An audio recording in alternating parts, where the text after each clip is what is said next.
मित्रांनो, आज पुन्हा आलेलो आहे आपण आपल्या शेताकडे। हा आपल्या इकडे स्विमिंग पूल आहे। या स्विमिंग पूलच्या कडेला आपण विविध झाडांची लागवड केलेली आहे। त्यात काही झाडे आपण सावलीसाठी लावलेली आहे। इकडे बदामाची झाडे आहे, नॅचरली उगलेली आहे। इकडे ही शोची झाडे आहे, अरेका पामची। हे स्विमिंग पूलच्या कडेला आपण कदंबाचं झाड लावलेले आहे। कदंब हे देशी प्रजातीचं आपलं भारतीय झाड आहे। या कदंबाच्या झाडाला विविध नावांनी ओळखलं जातं। त्यात कदंब आहे, कदम आहे। कदम आपल्याकडे अनेक लोकांचं आडनाव असतं, तसेच कळम पण म्हणतात। याची विविध नावे असतात। कदंबाचे झाड म्हणजे आपल्याकडे जंगलात पाहायला भेटेल, कदाचित 100 ते 150 फूट मोठं होऊ शकतं। इतकं हे मोठं झाड आहे। पाहू शकतो त्याची पानं एकदम मोठी मोठी, आपला हात छोटा पडेल अशी पानं आहेत। कदंबाच्या झाडाचे आयुर्वेदातही भरपूर असे उपयोग सांगितलेले। अनेक आजारांमध्ये त्याचा उपयोग केला जातो। हे आपण आता मे महिन्यात लावले होते झाड। पाऊस पडल्यानंतर अतिशय चांगला फोटो झालेला आहे त्याला। त्याची पानं जर पाशाल तर एकदम प्लेट म्हणून सुद्धा उपयोग केला जाऊ शकतो, अशी पानं आहे।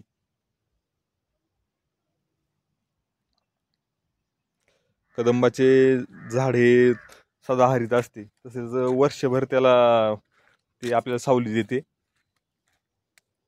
झाड दिसायला अतिशय मनमोहक दिसते। कदंबाची झाड ओळखण्याला सोपं म्हणजे ही मोठाली मोठाली पानं दिसते। ते इतकी मोठाली पाने का एकदम छान प्रकारे पानं आलेली। अतिशय डेरेदार झाडे आपल्याकडे ही 3 ते 4 झाडे आपण लावलेली आहे। एक इथं आहे, एक थोडेसे लांब लावलेले आपण, त्याचा उपयोग सावलीसाठी होणार आहे। तिकडं आपली बैलगाडी दिसते, तिकडे लावलेली आहे आपण। कदंबाच्या झाडाचा पण अतिशय मुळांचा उपयोग होतो, खोडाचा लाकडाचा उपयोग होतो, फर्निचरसाठी पानांचा उपयोग होतो। ही आपली देशी प्रजातीची झाडं नामशेष होण्याच्या मार्गावर आहे। या झाडांची अनेकांना नावं माहीत नाही, झाड माहिती असले तर त्याचं नाव सांगता येत नाही, अशी देशी जातीचं झाड जे आपल्या घराजवळ आपण सावलीसाठी लावू शकतो किंवा शेताच्याकडे लावू शकतो।